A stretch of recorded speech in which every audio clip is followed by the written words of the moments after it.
Now let's see Lagrange theorem. What is this Lagrange theorem? Read this. Read this statement. This is your Lagrange theorem. Order of subgroup divides order of group. So this is very simple theorem. The proof we will not see, because if you want to see the proof, then you will have to study the concept of coset. There is something called coset, and this concept we don't have in the syllabus. So this concept you need if you want to see the proof. So proof we will not see, but this theorem is very important, and this is the theorem. Order of subgroup divides order of group. Very simple theorem. So what this theorem is saying? This theorem is saying that if G is a finite group, and let's assume H is a subgroup, then order of H will divide order of G. So this is a very simple theorem. This Lagrange theorem is saying that if S is a subgroup of a finite group, then I can say that S, the order of S will divide order of G. So order of S will divide order of G. This will be a basically natural number. Okay, so that is the idea. So order of S will divide order of G. Can I say order of an element will divide order of G? So remember, this is what Lagrange theorem is saying. Lagrange theorem. What this theorem is saying? This theorem is very simple that, so let's assume you have a finite group. Okay, let's assume you have a finite group G, and whose order, let's assume whose order is n. So because this is finite group, so this is the number of elements in G. If H is a subgroup of G, then H is also finite, right? Yes or no? Yes or no? If H is subgroup of G, then H is also finite. So if H is subgroup of G, then this order of H will divide order of G. This divides order of G. This is your Lagrange theorem. Okay, any subgroup you take, whatever subgroup you take, then its order will divide order of G. Now tell me, is this a subgroup of G? So for any finite group, or for any finite group G, tell me, is this a subgroup of G? Is this a subgroup of G? Tell me, is this a subgroup of G? Yes, this is subgroup of G, right? So order of, so I can say order of this. So order of this divides order of G. Because this is also subgroup, you already know. This is also a subgroup. So order of this will divide order of G. What it means? Anyone want to tell me what it means? So I can say what it means. It means order of an element divides order of group. So can I say from this I can say this is order of element A. This is order of element A. So I can say order of an element divides order of group. Right? Yes or no? Divides order of group. Is this clear? Because this is order of element A. Yes or no? This is order of element A. You know, this is order of A. So finally, I can say that order of any element will divide order of group. Is this clear? So this is the statement. Any element you take, whatever element you take, if any element you take, then order of that element will divide order of G.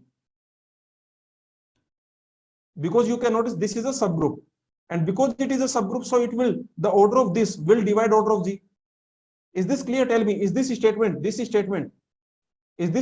clear?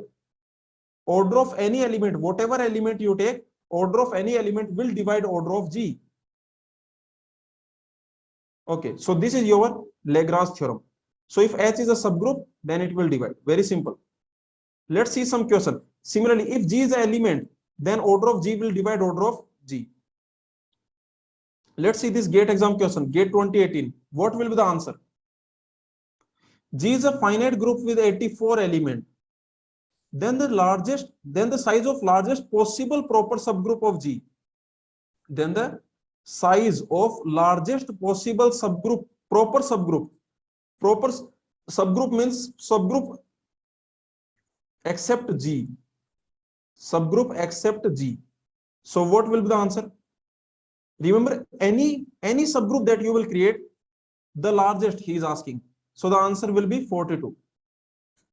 The answer is very simply 42. So the largest possible subgroup size will be 42. But in the same question, if I remove this proper, now what will be the answer? If I remove this proper, now the answer will be 84. G itself. Okay.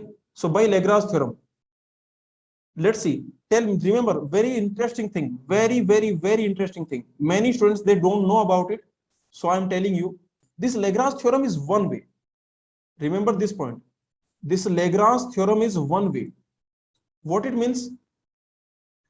Theorem is only one way.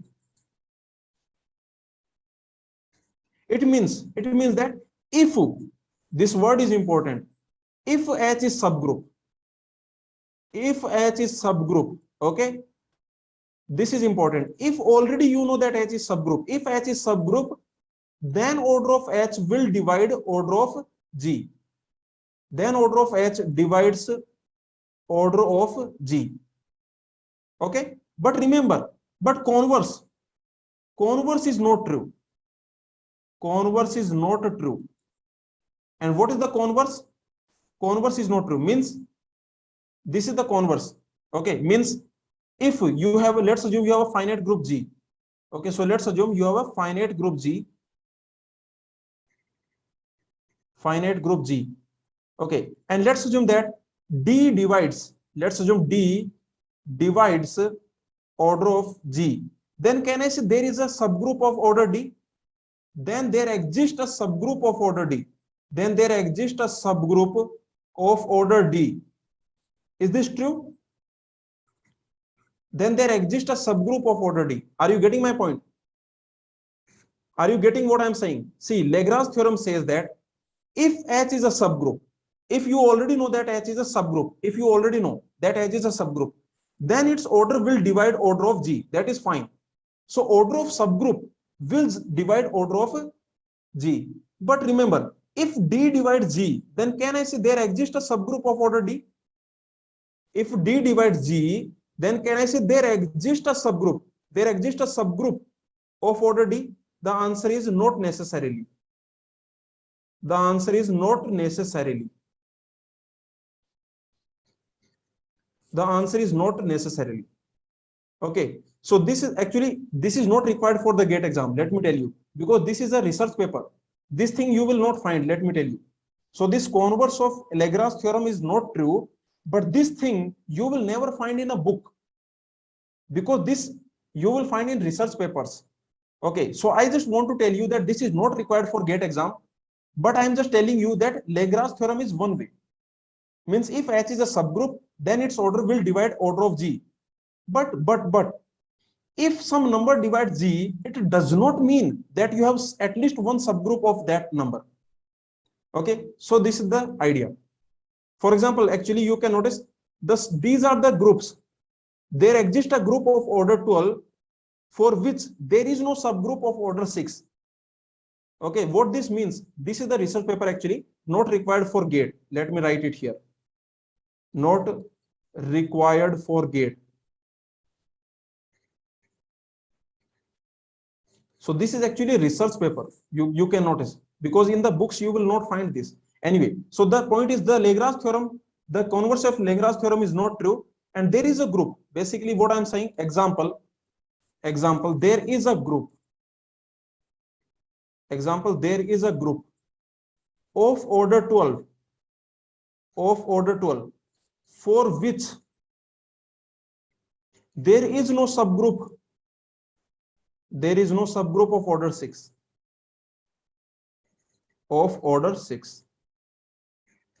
Okay, so this is just an example. You don't have to worry about it, like what is that group? Okay, what is that? You don't have to worry. I just want to tell you that there is a order of group, there is a group of order 12 for which there is no subgroup. There is no subgroup of order 6. So this is just I want to tell you that Lagrange theorem is one way, only one way.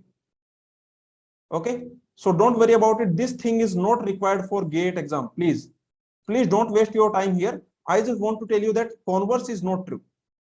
Okay, let's solve this question. Let's solve this. Tell me, this GATE CSE 2020. So you have a group with 25 elements. The largest possible, see this word, the largest possible size of a subgroup of G other than G itself. So the answer will be 7.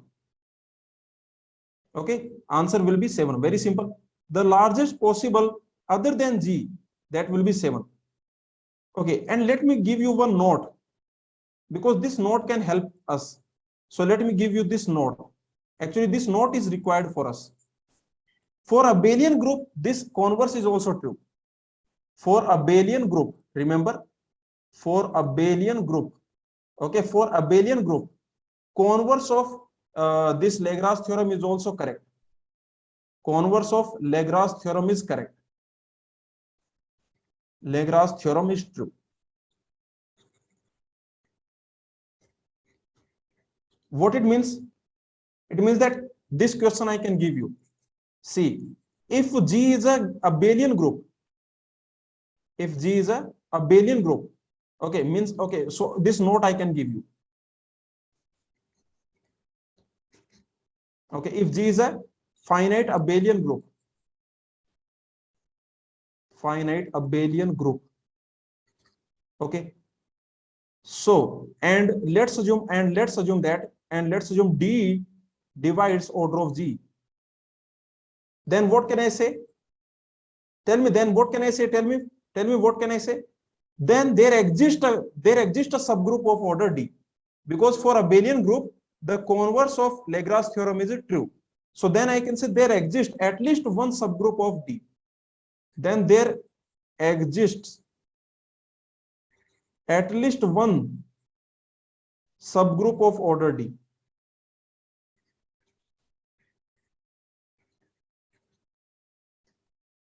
Okay, so this is the idea. Means for abelian group, this will happen for abelian group. For abelian group, this converse is also correct, but for normal group, the converse is not correct. Okay, and let's see this theorem. If G is a prime, see, this is an interesting question. Tell me, if your G, order of G is prime number, then tell me, first you tell me, okay, if G is a prime, or the order is prime number, then tell me what is order of E?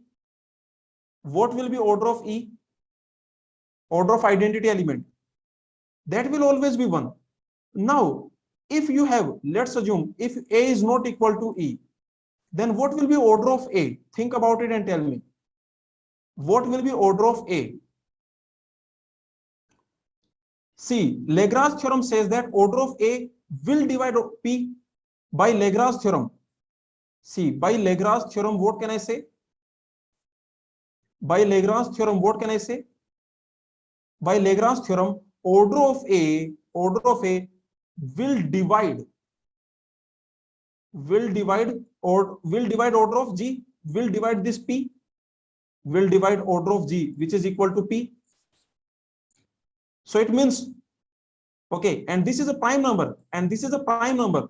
So I can say order of A is equal to prime number, because the only number that can divide P, that is either 1 or P.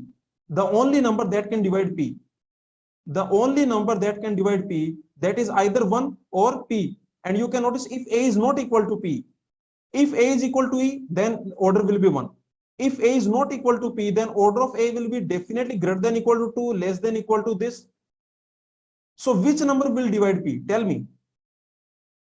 A is not equal to E, so you know that order of A is greater than equal to 2, less than equal to this. And you know this is a prime. You know this is a prime P. So which number divides P? So this divides P. I can say this divides P by Lagrange theorem. And this is greater than 2. And this is greater than or equal to 2. So from these two, I can say that order of A will be P. Okay, order of A will be P. Yes or no? So can I say this will be a cyclic group? Can I say G will be a cyclic group? Can I say G will be a cyclic group? So you can notice that, remember G has order is prime order. G has order prime. G has order prime. Then in this situation, you know that for all A not equal to E, you know that order of A will be equal to P, will be equal to P. For all A, order of A will be equal to P. And what it means? It means, what it means, it is a generator. It means this is equal to G. It means every element is a generator, yes or no? I can say it means every element other than E, every element other than E is a generator. Every element other than E is a generator. Correct? Every element is a generator. Every element other than E is a generator. So G is a cyclic. So G is a cyclic. And every cyclic group is abelian. So G is abelian also. Every cyclic group is abelian. So G is abelian also. So G is abelian.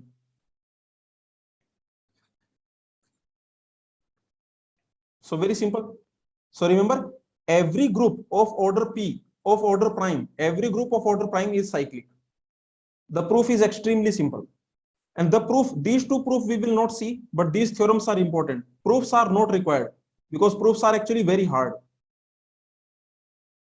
Okay, so proofs are not required. So skip the proof. Proof is not required, but these theorems you can take. Every subgroup of cyclic group is cyclic. Okay, and also if P is a prime number, then every group of P square is abelian. Remember, every group of P is also abelian. You know, every group of order P is also abelian. So if you have a prime P, if you have a prime P, if you have a prime number P, then order P group is also abelian. Order P group is also abelian. And order P square group is also abelian. But remember, note, this note you take. Order P group is cyclic, right? Yes or no? Order P group is cyclic. I can say every order P group is cyclic. Okay, where P is a prime number. Correct? Yes or no? Order P group is cyclic. Can I say order P square group is cyclic? You already know the counter example. Can I say this is cyclic?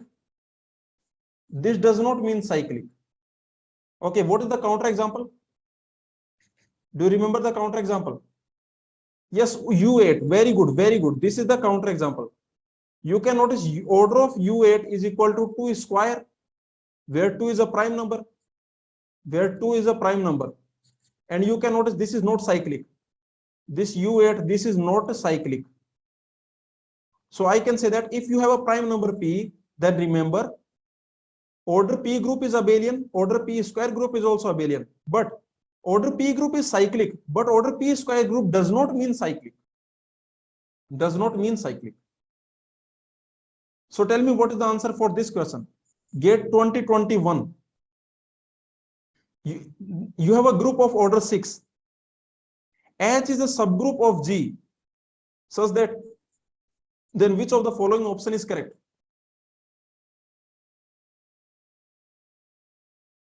H is a subgroup. H is a subgroup, and such that order of H is 1 to 6. So tell me what is the order of H possible? Order of H. What is order of H possible? What is order of H possible? Only 2, 3.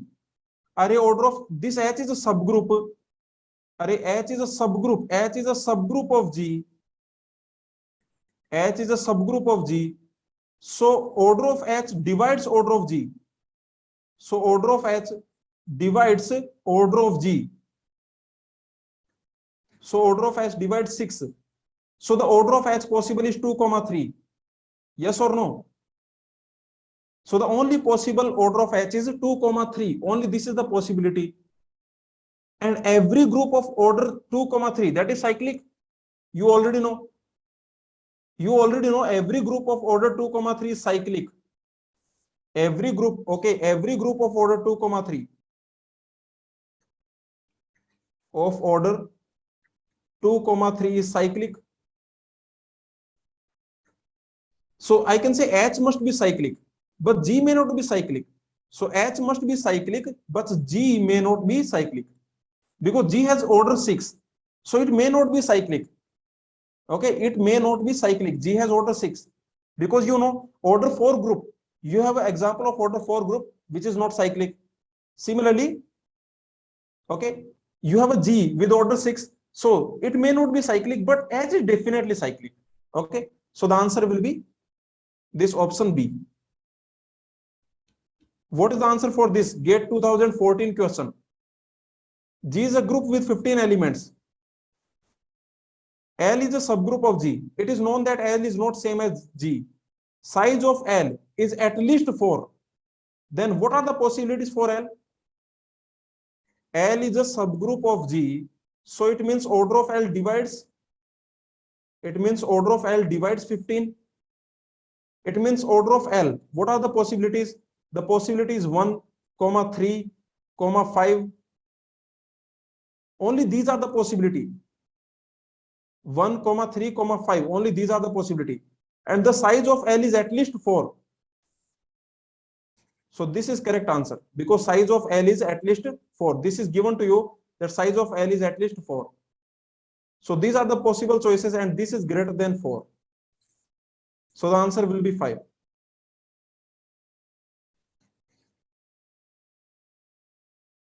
Okay, because this is given that these are the possibility, but you can notice L is not equal to G. L is not equal to G. And you can notice this is the only value which is greater than equal to 4.